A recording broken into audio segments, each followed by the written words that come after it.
Hi, my name is Jules, and these are 5 non-vegan foods that I have never eaten.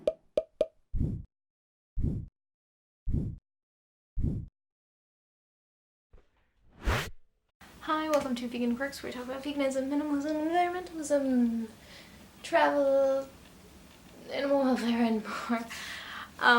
Today we're doing a video that I was inspired by a particular food to do, but we will get there eventually, and this is the 5 non-vegan foods that I never ate, but now at least have on occasion eaten as a vegan, like a vegan version of those things. Today, yet again, my setup is a work in progress. I'm trying out using Ryan's camera, but that means that I really don't know what to do with the lighting, but it's also gloomy out, so like it's different. It is also cold because it snowed yesterday, so it's tea time. This is my J mug. I think my sister got it for me. It has buckwheat and green tea, and it is delicious because I love buckwheat tea. I am trying for the very first time to be a person that looks directly into the eyes of the camera, because usually I'm doing this on my phone, which is super different because like I can see myself, so I like stare at myself. That's not true right now. I'm trying to not have the viewfinder, except for if I like actually needed the viewfinder, because I know I will stare at it. So the reason I'm doing this video is because, first of all, I'm kind of a picky eater, or not really anymore, but I used to be quite a picky eater, and through the trials and tribulations of being a vegan, I kind of decided to try lots of things that I had never tried before. During the trials and tribulations of trying to become a vegan and wanting to try out new vegan foods, I definitely kind of got excited to try things even if I had never had the original version before. And I feel like that's something weird and maybe true of other vegans too, but I'm not really sure because it's just like, yeah, super true of me. Bella wants to play, so you might see bits of her in and out of this video, I'm not quite sure. Or you might hear her. So originally I was going to try to have all of these foods with me and actually, you know, like take a bite of them on camera, but that's expensive, so I thought I would just talk about them. And I'm going to start with the one that's actually more of a cop-out because by technicality I have consumed this item, but not since I was very, very young, and that is cow's milk. Like a glass of cow's milk. I've had milk in things, which I guess I've had versions of like some other things too, but this one's different. Like I have had a glass of cow's milk. Most people do in their youth, but I now ask my mom, ask me, it'll be a different story, but to me, the story I remember and the thing I remember as a 3-year-old is like drinking spoiled milk and being super disgusted and never drinking milk again. My mom says, I didn't feed you spoiled milk, and what I say is, maybe you're right, doesn't really matter. Turned me off of the stuff for good. And so like I only ate dry cereal for many years. I think I've eaten cereal with cow's milk.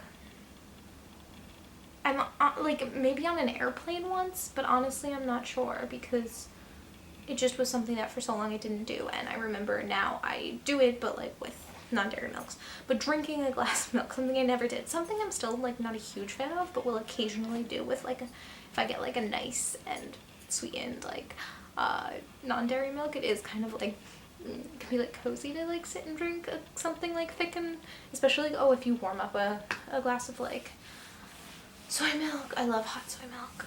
Well, that's a whole different thing. But yeah, number 1 on the list is milk. Just the thought of like drinking an actual glass of milk, yeah, not great.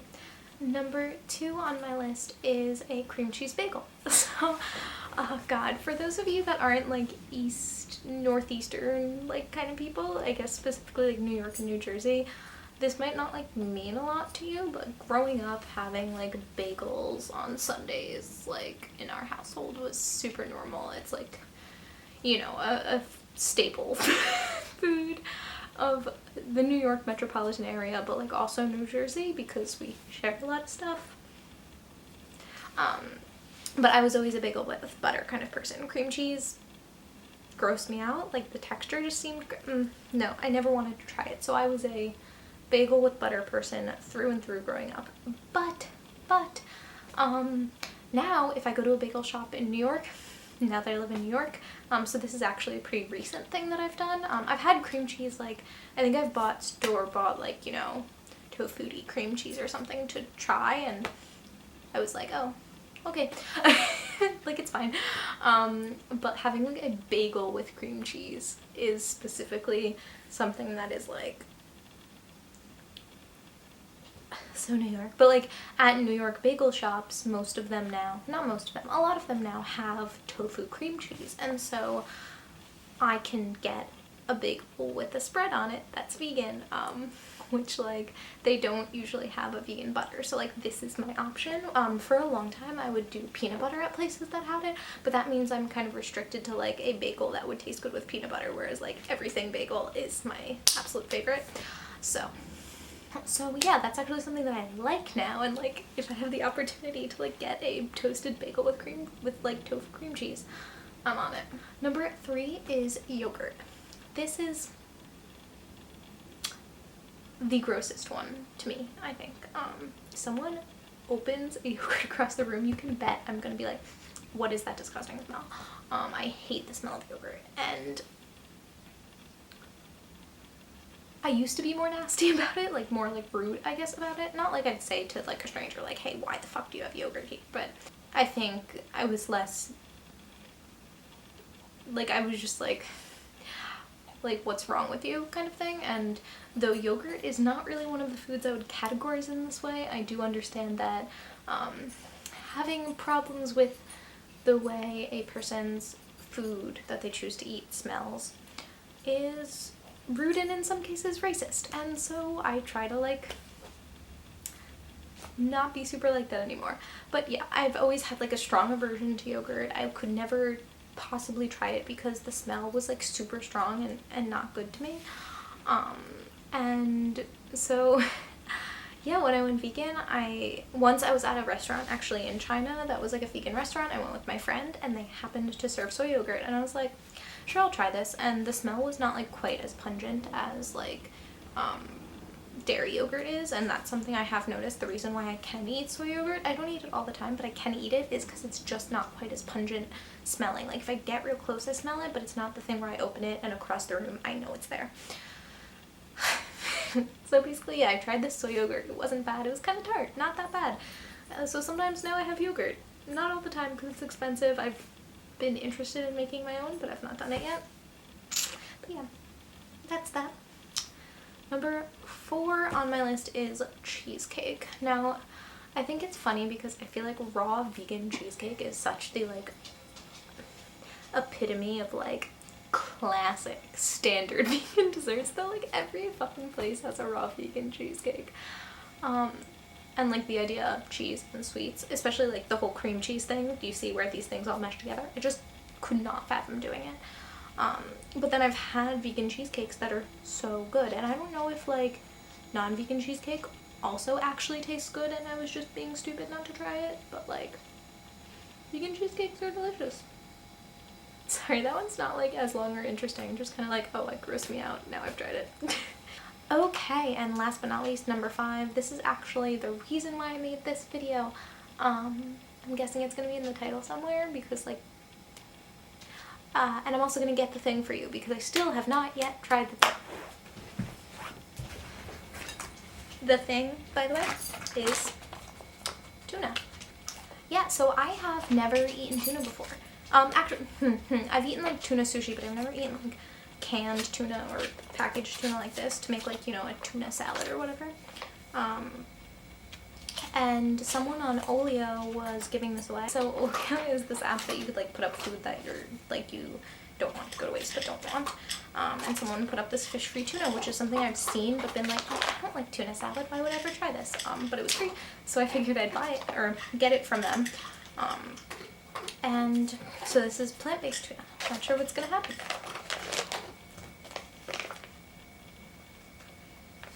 It smells so much like seaweed, like you can tell that they use like nori to season it, like some sort of like seaweed, or yeah, seaweed extract salt. It's got 14 grams of protein per serving, so I'm gonna do 2 things with this. I'm gonna make a tiny little like tuna salad sandwich, but I'm also going to try it on its own just to like see. Oh, this is also just kind of an ick factor thing. I didn't like fish when I was like a little kid, and when I started eating fish I was like, okay, I'll eat like a fillet of salmon, but something like this didn't really appeal to me. And mayonnaise always was kind of gross to me, and now I like mayonnaise, vegan mayonnaise, so hey, tiny little piece of fish.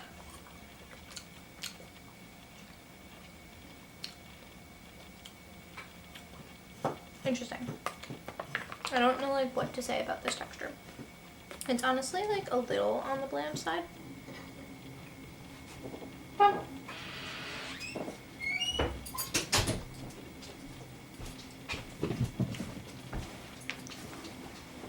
Okay, here's my little sandwich. Hello, Bella. Bella wants to eat it really badly. It's basically just tuna, mayo, and pickles. And salt and pepper, because like, I didn't want to work hard.